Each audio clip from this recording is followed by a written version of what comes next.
I'm Elizabeth at A Literary Princess. If you are new here, welcome. I have a PhD in English literature where they focus on Victorian women novelists, and as you might expect, I love to read. Happy New Year, everyone. Today I am here with my best books of 2025.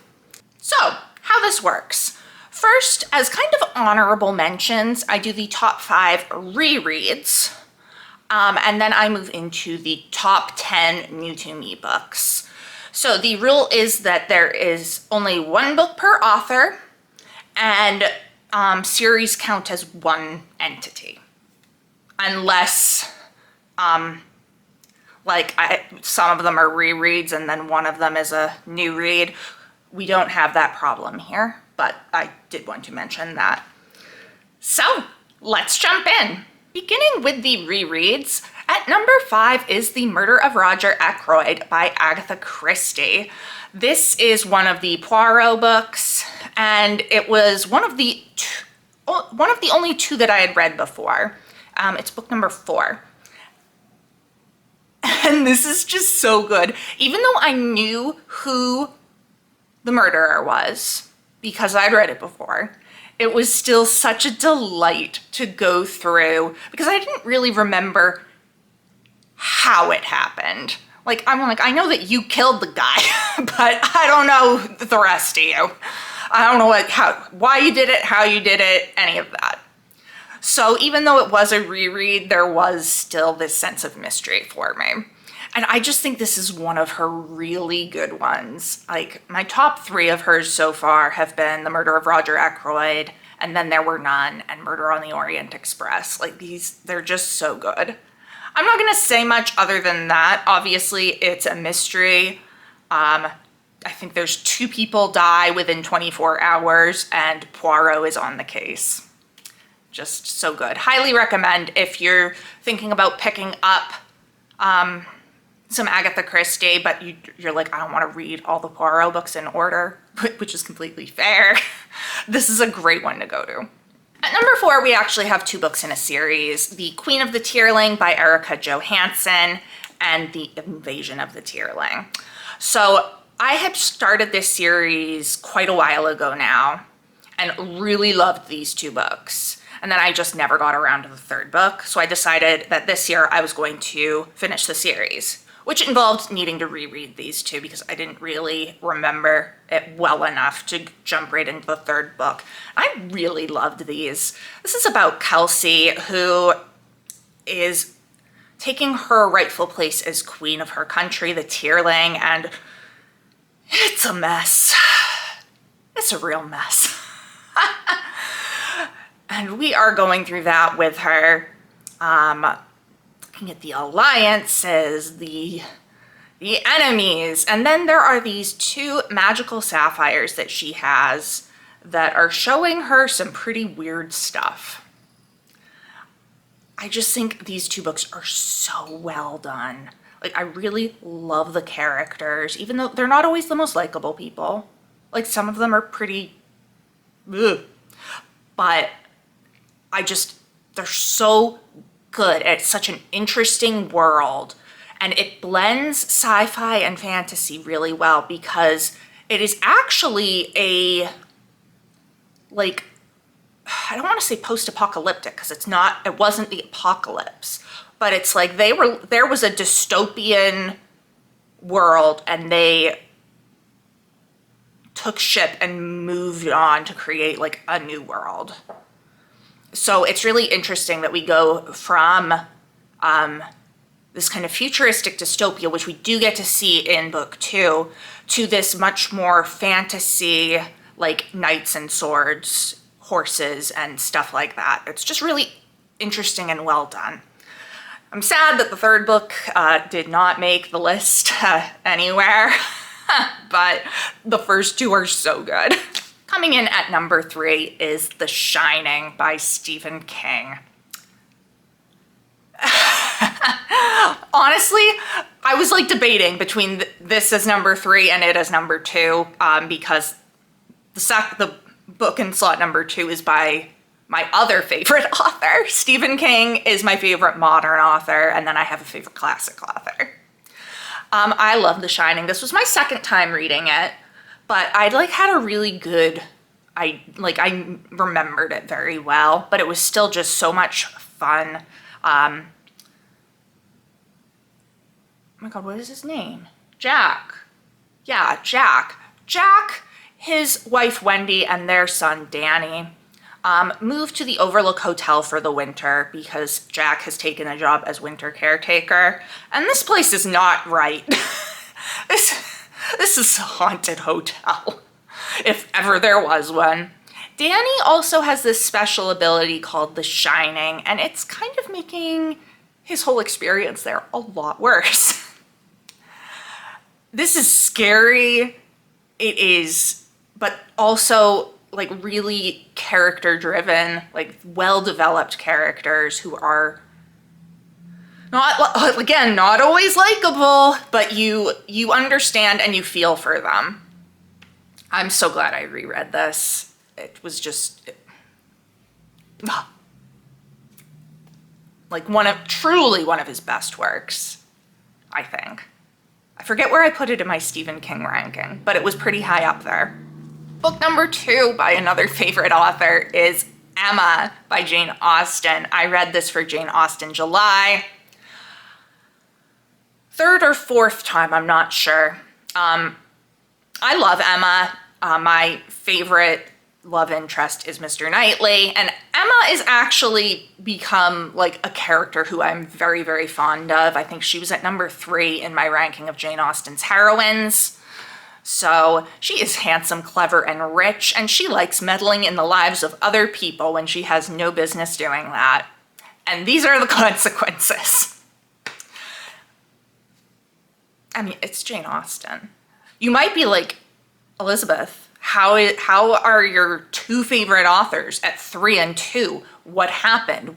How is Emma not at number 1?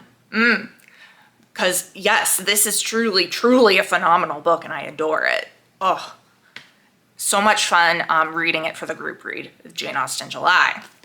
But in number 1 was another group read for Victober that, I mean, I'd read it before and liked it, but this time I was truly blown away by it.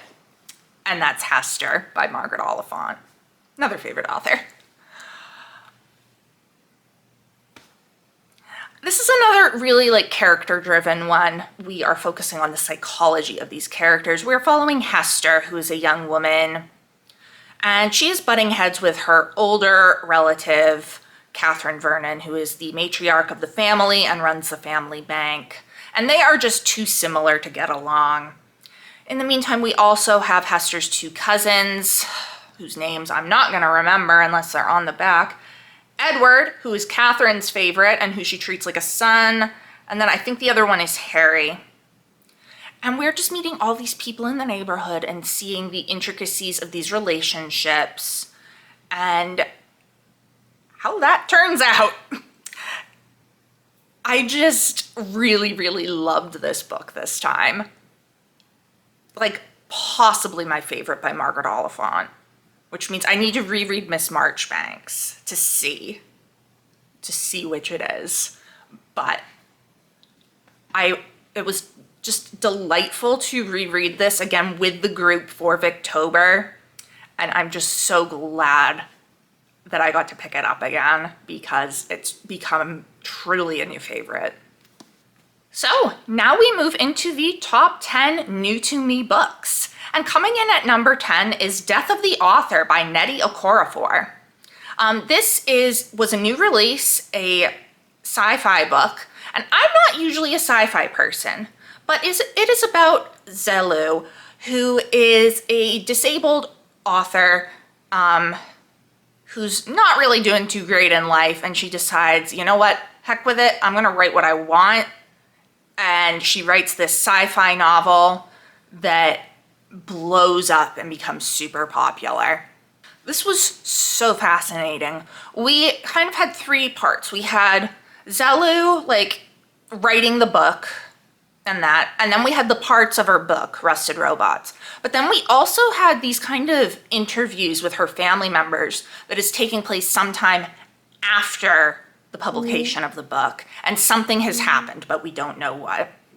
I just thought Okorafor tied all of this together so well. There are so many interesting conversations in this book about humanity and disability. It's just the writing and publishing world, things with movie adaptations, and kind of the whitewashing of adaptations written by and about people of color. And there was just so much going on, and I thought it was so good. This was at the top for a really long time. Actually, this was my top book for a really long time, and now it's number 10, but it's still truly fantastic. Coming in at number 9 is a recent one that I read, Catabasis by R.F. Kuang. I got my own copy for Christmas, although I did take it out of the library. This is about Alice Law, who is a graduate student of magic, and her professor died. And it might be her fault. And she really needs his letter of recommendation. So she decides she's going to go to hell and get him back so he can write her that letter of recommendation. And she can graduate and finish and get a good job. I love Kuang's looks at academia. She is in academia herself, so it feels very true. Like, there were so many things in here that I was like, yes, I relate to that so much. And not necessarily in a good way. She really calls out the problems with the academic institution. And I appreciate that quite a lot. We also have a little bit of enemies to lovers with Peter Murdoch, Alice's fellow student, who also needs a letter of recommendation from the professor, and who goes to hell with her. There's something going on between them. They used to be friends, but something has happened, and as the book goes on, we find out what, and see their relationship continue to grow. I really love R.F. Kuang. I know that there were a lot of people that had problems with this book. I can admit that it has flaws, but I just don't care. So yeah, number 9.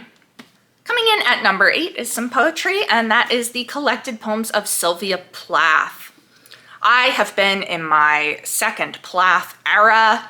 I've read a lot of things to do with Plath in the last, I guess, 2.5 years, and I really wanted to read the collected poems, which I'm forever bitter is not the complete poems, but it's fine. She's just, like, the more I read her poems, the more I love them. There's just so much going on. And it was really interesting to see her develop chronologically through reading this. So yeah, I mean, the Ariel poems are still my favorite, but it's really interesting to look at some of her earlier ones too. And there were quite a few that I really liked. And it was fun having read Red Comet last year, which is a biography of her. And I actually read another kind of biography of her that was very close to making it onto the top 10. I think it's like number 11. Coming in at number 7 is Piranesi by Susanna Clarke. I was looking forward to this book so much because Jonathan Strange and Mr. Norrell is one of my favorite books ever. And Piranesi, while being incredibly different, did not disappoint. We are following title character Piranesi, although that is not his real name. He lives in this house with many, many halls, and some of them are flooded, and there are tides, and there are lots of statues, and he is there alone, except for occasionally this one other person comes. Do I have his name on the back? Oh, the other. Well, that's easy. Should have remembered that. And we Lizzie, along with Pure Nessie, are trying to figure out what is going on here, because it starts to seem like they might not actually be alone in the house. There might be a third person. This is just, it's truly magical. I don't even know how to describe this. It's kind of mind-blowing in a lot of ways. Like,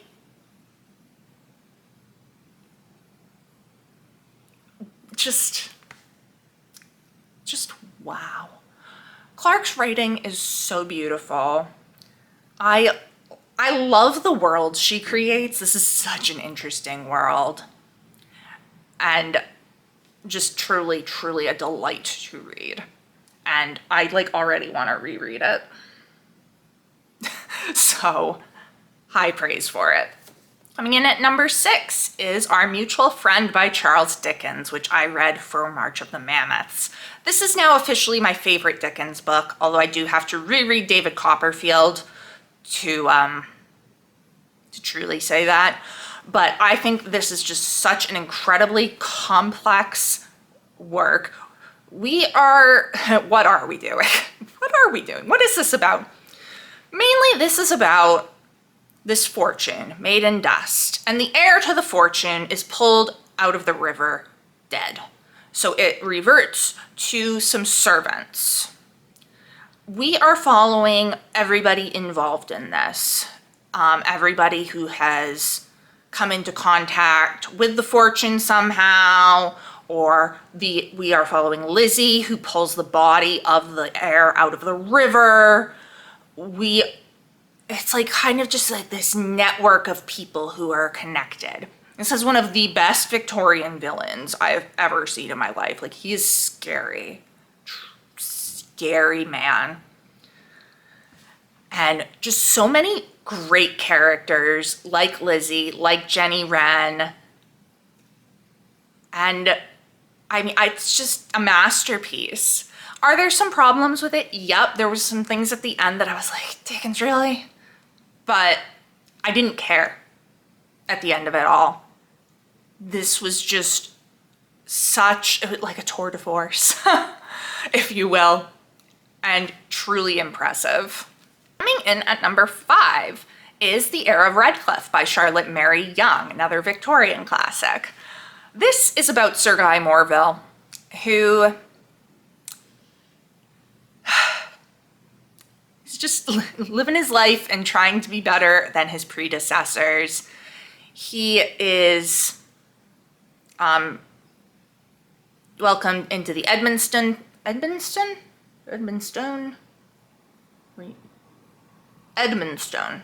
family.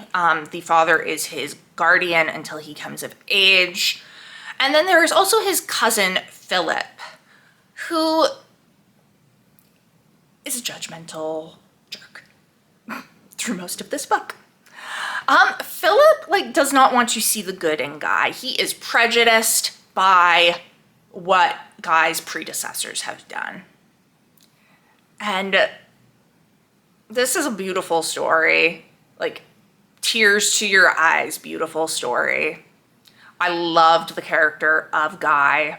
I loved hating on the character of Philip. And I truly, just a beautiful story, I thought.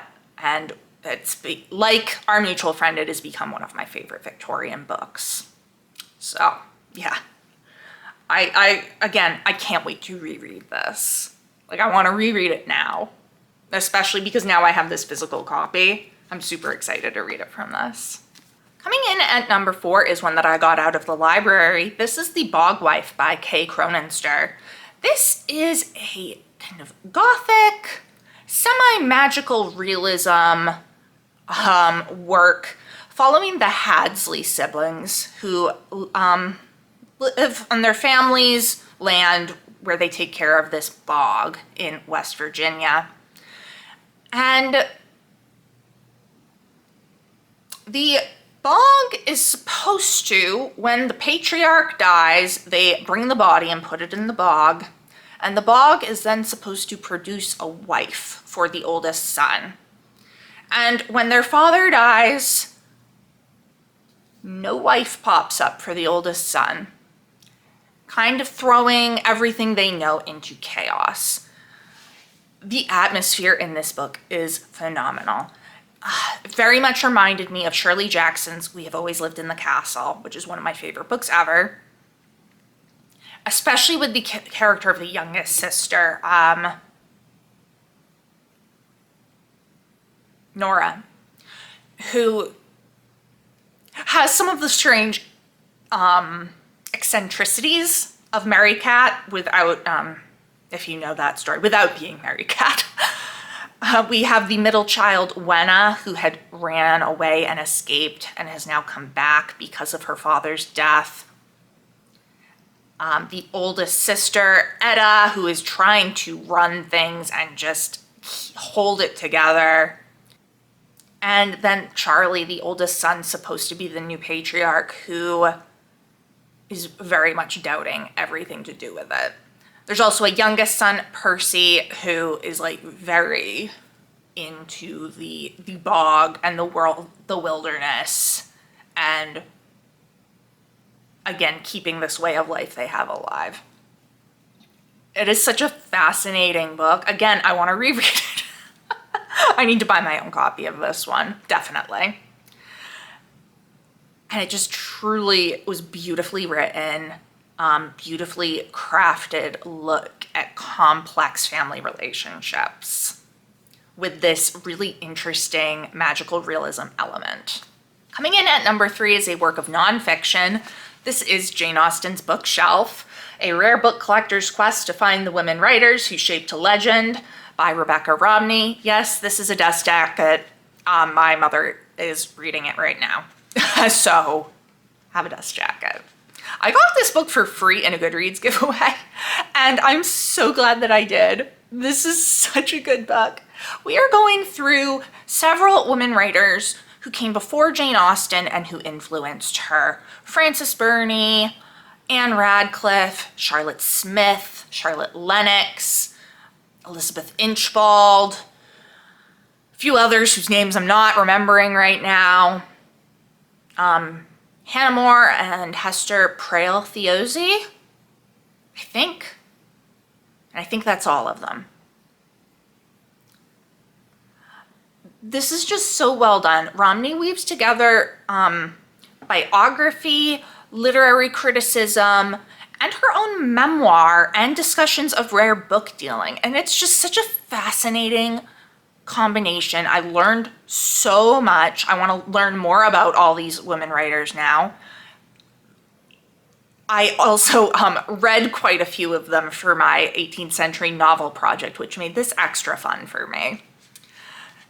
So this is going to be one that I definitely reread too, because it is just really well done and really interesting. And now I'm like, I want to get into rare book collecting, which I absolutely should not do, but I want to. Coming in at number 2 is I Who Have Never Known Men by Jacqueline Hartman.